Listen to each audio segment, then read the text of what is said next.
Imagine a world without Monkey D. Luffy. No rubber-powered dreamer setting sail, no crazy adventures, no boundless laughter shaking the seas. Just silence. Take a deep breath, because we're about to step into One Piece's darkest timeline. Marineford, the most chaotic high-stakes war in One Piece history. The entire world watched as Whitebeard and his crew clashed against the full force of the Marines to rescue Portgas D. Ace. It was a war destined to change the world forever. But what if that change wasn't Ace's death, but Luffy's? Think about it. The future Pirate King, the man meant to challenge the entire world, is cut down before he even truly begins his journey. How would the world react? Could the Straw Hats even survive without their captain? Would the age of piracy crumble without Luffy to reignite it? No more raids on Enies Lobby? No more fearless declarations of war against the heavens? Just the crushing reality of a world where our protagonist never makes it past Marineford. It's a future so grim that even Oda himself wouldn't dare write it. But today, we're diving straight into it.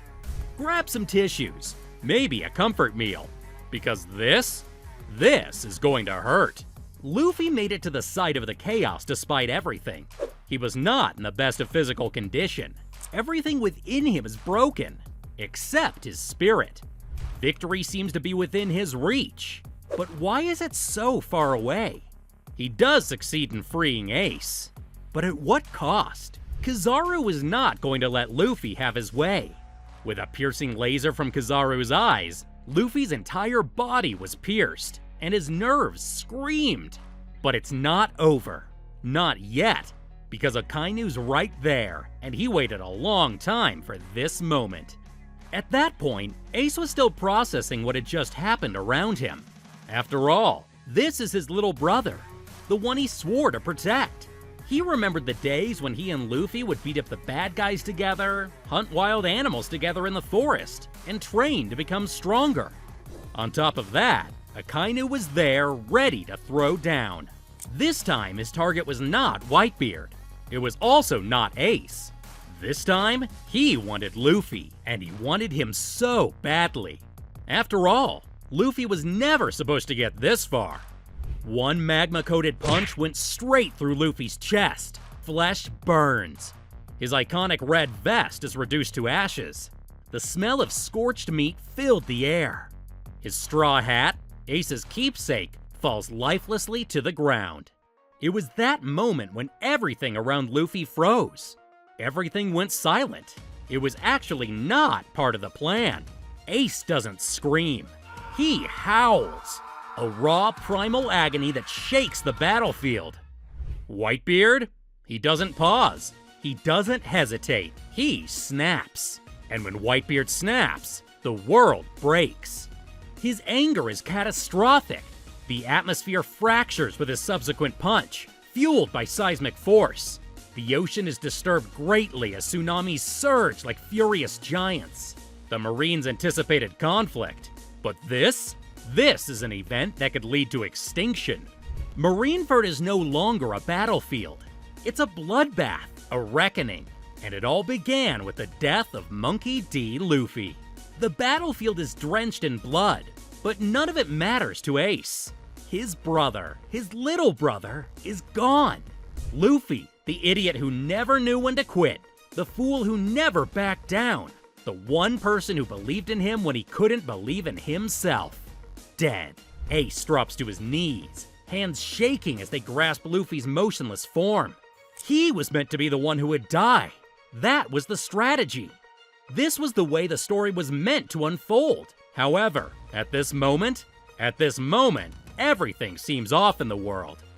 And Whitebeard, there is no retreat, no escape. He doesn't even flinch. In his grief, in his fury, he makes a choice. No one is leaving Marineford alive. The world's strongest man roars, his devil fruit shaking the island to its core. The air cracks, the earth splits apart, and then he turns to Blackbeard. There is no standout moment for Teach. No arrogant statement. Do not take Whitebeard's devil fruit. Rather, Whitebeard defeats him. No compassion, no doubt. One seismic blow, and the individual who dared to take everything from him is left twisted and broken. The Marines win, but at a cost so high it feels like a loss. The battlefield is in ruins. The world is in shock. And then, Garp moves. He was barely holding on when Ace was about to die. But now, Luffy is gone. His grandson. His flesh and blood. And the one responsible, Akainu, is standing right there. Sengoku doesn't stop him. No one does. One earth-shattering fist caves in Akainu's skull. The fleet admiral collapses, lifeless. The Marines are leaderless. The world government is in chaos. And Ace? He doesn't return to the Whitebeard pirates. He disappears. Because without Luffy, who is he anymore? Far away on Amazon Lily, the news spreads. Monkey D. Luffy is dead. Executed at Marineford. The world moves on, but the Straw Hats? They don't. Zoro hears the news first. He doesn't react. Not with rage, not with tears. Just silence. A deep, heavy silence that feels colder than steel. He walks away from the others and trains until his hands are raw, his muscles screaming. He doesn't stop, because if he does, if he pauses for even a second, the weight of it all might crush him. Sanji quits smoking, just like that. No explanation and no dramatic moments. One day, he lights a cigarette. The next, he never touches one again. The spark is gone. He keeps getting flashbacks of his memories with Luffy. Usopp? He breaks. The boy who dreamed of becoming a brave warrior of the sea was gone. This was his captain, his brother, the one he swore he'd meet again at the top. Now, that promise is nothing but a lie. Nami doesn't cry. She just starts sailing. No direction, no plan, just wind and waves. Maybe she thinks if she keeps moving, she won't have to face it. Robin vanishes. Some whisper she returned to the Revolutionary Army. Others say she's chasing something bigger, something only she understands. Frankie locks himself in a workshop, building something massive. No one knows what, maybe not even him. Brook writes a song. It's the saddest thing anyone has ever heard. When he plays, even the sea seems to weep. And Chopper? He refuses to believe it. He still prepares medicine and still checks an empty bed. Luffy will wake up soon, he mutters, as if saying it enough times will make it true. The Straw Hats? They never reunite. Because without their captain, what are they anymore? The New World was already on the edge of chaos. But without Luffy, it plunges into the abyss. He was supposed to be the spark, the one who challenged emperors, toppled tyrants, and reignited the flames of hope. Instead, his story ends at Marineford, and with it, so does the world's best chance at change. Kaido conquers Wano. There is no Joy Boy to return, no rebellion to stand against him. The people suffer, their cries swallowed by the endless empty skies. The samurai never rose. Momo never finds his strength. Wano remains a caged nation under an unbreakable rule. Sabo, upon hearing the news, cries hard and vanishes. Some whisper that he stormed the Holy Land alone, a one-man reckoning against the celestial dragons. Others say the fire in his heart died with his brother. Either way, the Revolutionary Army is crippled. Dragon, the man who sought to change the world, loses his reason to fight. Meanwhile, Blackbeard rises, unchecked and unstoppable. There is no Dressrosa liberation, no Doflamingo downfall. The underworld thrives. Whole Cake Island remains Big Mom's unshaken empire. The seas grow silent. The will of D flickers like a dying flame. Because without Monkey D. Luffy, the world belongs to darkness.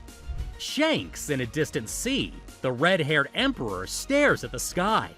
His grip tightens on his sword. The wind carries a single whisper. I was too late. Maybe Dragon, Luffy's father, should have made his move, revealing himself to the world to save his son. Maybe the Straw Hats could have trained harder, grown stronger, and reached Marineford in time.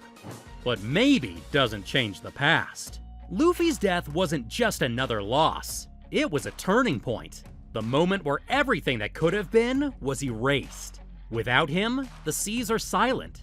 The tides shift in the wrong direction. The world isn't the same. And you know what? Legends don't die that easily. He wasn't just another pirate. He was the force that brought people together, the catalyst for change. He made enemies into allies, gave the lost a purpose, and challenged the impossible. Without him, the sea belongs to monsters. The dream of freedom fades. The world is left in chains. Although One Piece without Luffy isn't One Piece, there are still other Straw Hats who dream just as much as Luffy.